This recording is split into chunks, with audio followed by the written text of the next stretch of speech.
It's time for a Wellness Revolution.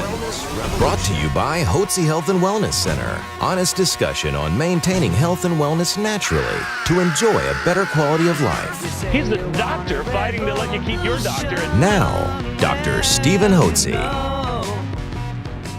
Dr. Hotze's Wellness Revolution podcast is brought to you by Physicians Preference Pharmacy, formerly Hotze Pharmacy. Welcome to Dr. Hotze's Wellness Revolution. I'm Stacey Banfield here with Dr. Stephen Hotze, founder of the Hotze Health and Wellness Center. And as always, you can find all of our wonderful shows, podcasts on hotzepodcast.com. That's Hotze podcast.com. Do we have a great show for you today? So excited to have Dr. William Davis as a guest. Maybe you're not familiar with the name, but maybe if you hear the word Wheat Belly or Undoctored, two of his books that he has written, maybe that will ring a bell. It's so popular right now. So Dr. Hotze, why don't you share with us more about our guest today? So thank you very much, Stacey, and thank each one of you for joining us today on Dr. Hotze's Wellness Revolution, where I believe that you need a doctor and a staff of professionals who can coach you onto a path of health and wellness naturally without using pharmaceutical drugs, so that as you mature, you've got energy, vitality, you've got enthusiasm for life, and you have it without using pharmaceutical drugs. Does it make sense? Well, I'm sure it does. And our program is based simply on a healthy eating lifestyle. We're going to talk about that today in our program. Replenishment of your hormones as they decline as you age with natural bioidentical hormones, vitamin and mineral supplementation to help you detox, good exercise program, and if you have allergies, treatment of allergies. Today, we are really honored and privileged to have one of the most influential physicians in natural approaches to health in the whole world on our program today, Dr. William Davis. Dr. Davis is a cardiologist located in Milwaukee, Wisconsin. Now, right now, this program is being broadcast in early March, and it's 2019. It was 32 degrees or 31 yesterday morning in Houston, Texas. And Dr. Davis, what was the temperature in Milwaukee? A balmy 7 degrees last night. So it's a late Arctic snap we've had here, but we're glad we're inside today. It's a beautiful day outside in Houston, by the way. Sun's out, 51 degrees, so we're enjoying. Finally, we get some sunshine. Well, Dr. Davis is known for having written the book Wheat Belly. See that? Wheat Belly. And if you know anything about natural approaches to health, you know this has been a tremendous and terrific worldwide bestseller. I don't know how many millions of copies it's sold. How many millions of copies have you sold, Doc? I think we're approaching 4 million. Now, that's on a health book. Just to let you know how big that is, if a health book sells 20,000 copies, they think that's tremendous in the book industry. 4 million copies. My book, Hormones, Health, and Happiness, my first book, is we've only sold and printed 100,000 copies. So this is on a magnitude 40 times greater. And it's called Wheat Belly. Doctor has also written some follow-up books to that. He wrote Wheat Belly Total Health, Wheat Belly 10-Day Grain Detox, and his most recent book is Undoctored. And that is a very challenging book to encourage you to undoctor yourself. Now, that seems like a medical heresy if you're a physician, to hear a physician do that. But, when you go cut against the grain and go against conventional medicine, you begin to take positions that are best for the society, for the people in society, and for your patients, rather than what big pharma, insurance companies, big medicine, federal government wants you to do with your life. So Dr.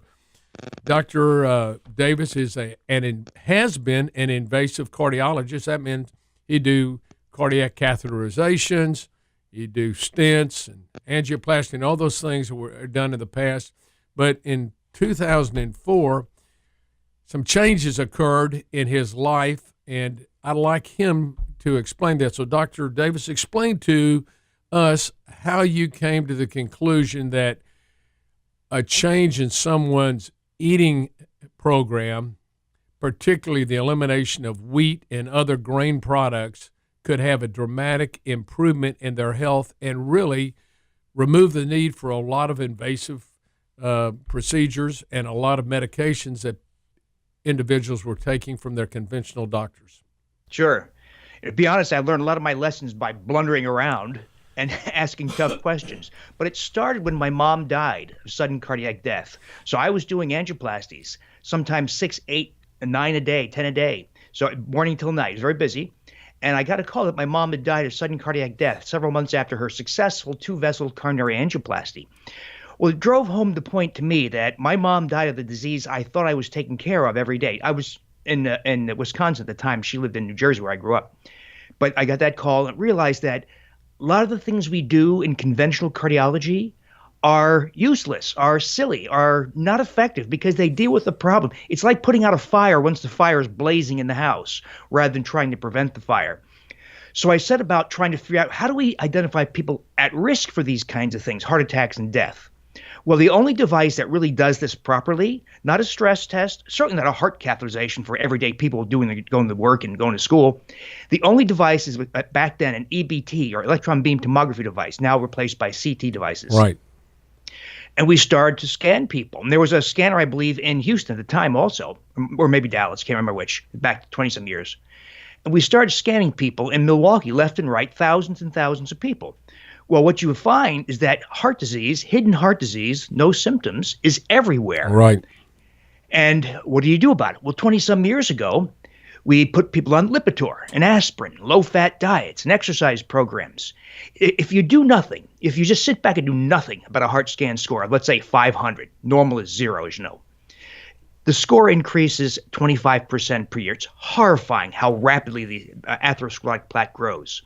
What happens, we help publish these data, what happens when you put someone on aspirin, Lipitor, high-dose Lipitor or statin drug, low-fat diet, score goes up 25% per year. It has zero effect on the rate of progression of atherosclerosis in your coronary arteries. Well, I'm getting people freaking out on me because their score is 500, then 650, then 820 or whatever. And, of course, my colleagues, as unscrupulous as some of them are, would say things like, let's do the real test, a heart catheterization, see if you need a preventive or prophylactic stent or bypass, which of course is malpractice, but it's done every day. I saw it happen all the time. People who had no symptoms could pass a stress test or getting bypass surgery on multiple stents. So I was desperately looking for an answer. And clearly the conventional answers were not answers at all. And you may remember the consensus opinion back then was don't repeat heart scans, let them have heart attacks, then deal with it, which I think you and I would find horrible. Right. It's an awful answer. So and let me interrupt you here, just to let you know. Here at the Hotze Health and Wellness Center, I have a CT heart scan, and we heart scan.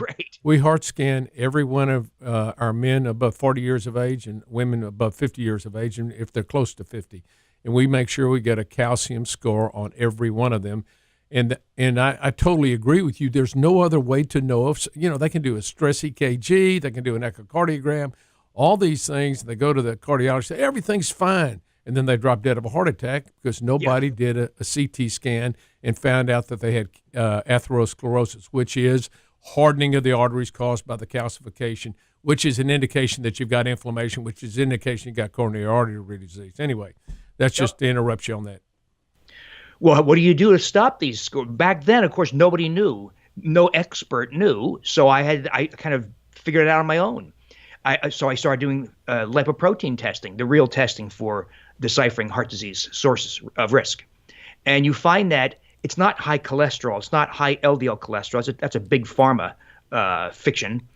It's in excess of small LDL particles and associated abnormalities. Well, only two things in the diet cause small LDL particles: grains and sugars. And so I asked people, because the conventional answers weren't doing anything, I asked people to remove grains and sugars. Of course, they did it. And small LDL drops. If you did an NMR panel, it would drop from, say, 1,800 nanomoles per liter or 2,000 or whatever to 0 or some other low number. But then people started telling me things like, but you didn't tell me I'd lose 47 pounds. And you didn't tell me I'd have to stop my insulin, my metformin, because my blood sugars are now normal. You didn't tell me that I'd lose 6 inches off my waist, my plantar fasciitis, acid reflux, ulcerative colitis, and migraine headaches will all disappear. So it became clear that I had stumbled on something similar to your experience in taking the grains out of the diet. When I added vitamin D about 12, 13 years ago, that's when I started seeing the diet was successful in slowing progression of the heart scan scores to maybe 8%, 12%, 14%. When I added vitamin D to achieve a target level of 60 or 70, that's when I first started seeing for the very first time scores of, say, 800 dropping to 400 or 1,000 dropping to 600. Dramatic, and you can actually see this on the heart scan. You can see regression of plaque. And then we added some other pieces, cultivation of the microbiome, iodine, and optimization of thyroid, magnesium, fish oil, a lot of the common things. And lo and behold, I'm seeing hundreds of health conditions reverse. But it all started with heart scans. Well, that's amazing that you discovered that, and you added these additional vitamin and mineral supports to that. Tell us about your vitamin D. We are very strong advocates of vitamin D use. And I know I read, and you just discussed, where you like to see them 60 into 70. I like to see them between 70 and 100.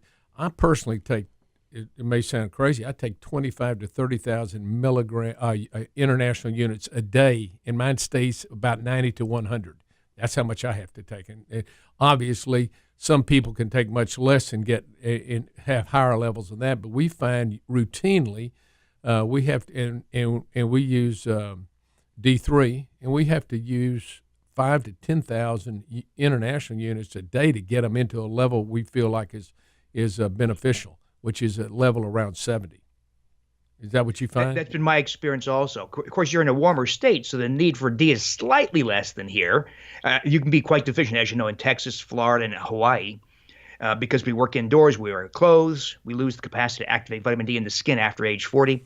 But I'm in Wisconsin, where adding vitamin D was shocking. The effects were shocking because these people started with blood levels of 5, 10, 12. Right. And when you add vitamin D to those people, it's like somebody turned the light on and on their thinking and clarity and on their mood. I personally had a dramatic lifting of seasonal affective disorder.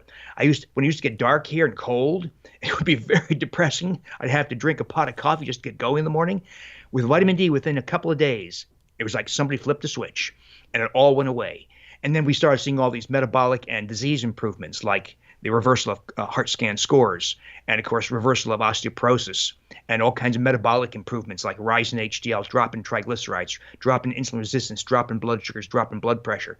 So I would say vitamin D is probably the second most powerful thing I ever came across after elimination of wheat and grains. Right. So what are the other treatment modalities you use, the other vitamins and minerals you spoke about besides vitamin D? You use magnesium? What I've done, I'm impressed that you like the Undoctored book, because a lot of our colleagues would say things like this: "How dare you suggest to people they diagnose their own diseases?" And of course, that's not, as you know, since you've read Undoctored, that's not what Undoctored says. What Undoctored says is very similar to your program. Engage in this brief list of strategies: eliminate wheat and grains, cap your net carbs, fish oil at a therapeutic dose, right, iodine and thyroid optimization, magnesium supplementation, and efforts to cultivate the microbiome and vitamin D. Just those 6 basic strategies, and the vast majority of common chronic conditions like type 2 diabetes, autoimmune diseases, hypertension, high triglycerides, fatty liver, etc., all go away. That's exactly right. Mm-hmm. Now, here's one thing you haven't mentioned, which I am a very strong advocate of, and that is high doses of vitamin C. Now, I read Matthias Rath's work, Why Animals Don't Have Heart Attacks, and he worked with Linus Pauling. And I read this back in 1990, and they talked about the whole concept of heart disease being caused by inflammation, and they called it low-grade scurvy, and take high dose of vitamin C, 1,000 milligrams for 25 pounds of body weight. Well, I said, you know what, that makes sense to me. I'm just going to do it. So for the last 25 or 30 years, I've taken myself minimally 10,000 milligrams a day, and I take 15 to 20,000 now, and I have had my most recent heart scan, I'm 68, was 0. Calcium score was 0. I got a brother that's 2 years younger, looks just like me. His calcium score's in the 1,000, but he never took vitamin C or took any of his vitamins. He didn't eat right. So I think vitamin C, and you may not have used it, but I think it plays a significant role because of it's an antioxidant. It's used to build collagen, and it can be very helpful. We also use K2, lysine, and proline. We add that to the regimen when people have atherosclerosis. So we put them on a lot of vitamins and minerals, and we've seen the same thing. As a matter of fact, my wife came in, and she had a score of 360. She had a blockage of the renal artery, 25 years ago, right renal artery, and they put a stent in back there. I don't think it worked well. She's got elevated renin, so she's had elevated blood pressure. Well, her score was 360, and she hadn't been eating right or taking her vitamins for the last year, and she was 20 pounds overweight. Well, I sent her to a cardiologist friend of mine who did not only a stress EKG and an echocardiogram, which were normal, but he did a thallium stress test, which showed the back part of the heart was black. There was just no circulation there. And he said, if I sent you to another cardiologist, they'd do a stent on you. They go in there and do something. But you can change your eating program and eat take the vitamins your husband says, and we can reverse that. Well, sure enough, 9 months later, it had gone from 360 to 280. So she had and she lost 25 pounds, and she fasted sometimes 48 to 54 hours a week for several months at a time to get her weight down, and it was amazing that you can reverse it. So this is the point I want all of you to learn from this, is what Dr. Davis has said. First and foremost, you need to find out whether or not you have heart disease, and the only way you can do that non-invasively is measure your calcium score on your coronary arteries. That's done by a CT scan of the heart. If indeed you have coronary artery disease, it can be arrested and reversed. If you don't, you can get on a program to prevent it. It's much better. I like to say this: it takes about 25 years to cook a good heart attack. So if you're cooking one, you want to take it out of the oven. You want to take it out before it's cooked. You don't want to find out, because the leading cause of death in America is heart disease. It kills as many women as it does men. Women are about 7 or 10 years behind men in their age, because they're protected by their hormones up until about 50. It goes through the change of life. Then they start having their problems. So men, though, start earlier developing their coronary artery disease. But it kills just as many men as it does women, about 600, 700,000 a year, somewhere in that range. And it is a silent killer. I have had friends, and I know each one of you here knows of somebody that you had seen at church the week before, or at work the week before, or out on the golf course the week before. They were doing fine. You had drinks with them. Everybody was fine. And then he dropped dead. Just dropped dead. And you went, what in the world? He was in good shape. He was a runner. He was a jogger. He ate right or whatever. Or maybe he didn't, but they dropped dead because, and half the people that have their first heart attack never live to tell anybody about it. They die usually before they get to the hospital. So I've seen this, and I know you, doctor, being a cardiologist, have seen this over and over again, and everybody is floored. What happened? Dad was in such good health, or mom was in such good health. She just dropped dead. And this is totally preventable, but you first need to do a diagnostic procedure and have a CT scan to see where you are. And what I've found, Dr. Davis, is if you do the CT scan and they find out they've got blockage in their arteries, they got calcification or atherosclerosis, they're a whole lot more serious about getting on a good eating program and taking their vitamins and minerals than if you go like, well, just take these vitamins and minerals and, we're going to try to prevent. And they think they don't have a problem. They don't feel like they have a problem, so they're not near as compliant. Wouldn't you agree with that? Absolutely. And the converse is true also. That is, if you have a 0 score, that is no atherosclerotic plaque detectable, and your heart attack risk is virtually 0, I'm shocked that some of our colleagues still force people to go on their statin drugs and other silly maneuvers. So as you know, the statin drugs hardly have any effect at all, and they certainly have no effect on slowing the progression of atherosclerosis by heart scan tracking. So there's so much wrong, as you know, with conventional approaches to health, such that the experts can actually say things like, let them have their heart attacks and then deal with it. That is the status quo. That is the prevailing standard of care that you and I don't accept. Well, that is the standard of care. And, what it does is it makes each one of you in the listening audience a cash cow for the medical profession, for the hospitals, for the insurance companies, for the pharmaceutical companies. That's your cash cow. They're going to keep you sick. Now, I wanted to visit with you about the whole concept of wheat and what else wheat does besides causing you to gain weight. But I wanted to get down to maybe into some of the weeds on this, the different protein particles. So, Dr. Davis, this has been a very informative program, and we appreciate you bringing to light the importance of healthy eating, elimination of grain products, and other simple carbohydrates, which lead not only to cardiac disease, but lead to a host of other illnesses that you discovered when you got your cardiac patients off wheat. It resolved a host of other problems. So what I'd like to do is invite you back to discuss, what is it about wheat? What is the wheat product? What kind of problems does it cause?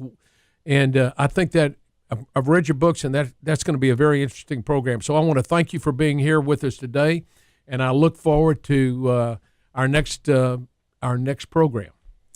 And our listening audience, if you would like more information on how to become healthy and well naturally, how to do a 180 and take charge of your health, then give us a call, 281-698-8698. We'd love to have a conversation with you. That's 281-698-8698. Thank you for joining us here today at Dr. Hotze's Wellness Revolution. A special thanks to Physicians Preference Pharmacy, formerly Hotze Pharmacy, proud sponsor of Dr. Hotze's Wellness Revolution podcast.